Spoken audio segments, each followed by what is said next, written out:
তো গাইস, আপনাদের জন্য একটা ভিডিও নিয়ে চলে এলাম, একটা গান। তো গাওয়া শুরু করছি আমি। গানটা শোনার পরে একটা লাইক আর একটা কমেন্ট করবেন। চুমকি চলেছে একা পথে, সঙ্গী হলে দোষ কি তাতে? হার মেনেছে দিনের আলো, লাগলে তোমায় লাগে আরো ভালো।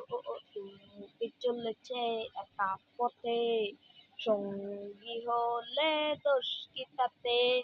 হার মেনেছে দিনের আলো, লাগলে তোমায় লাগে আরো ভালো। রাগ করো না সুন্দরী গো, রাগলে তোমায় লাগে আরো ভালো। চুমকি চলেছে একা পথে, সঙ্গী হলে দোষ কি তাতে? হার মেনেছে দিনের আলো।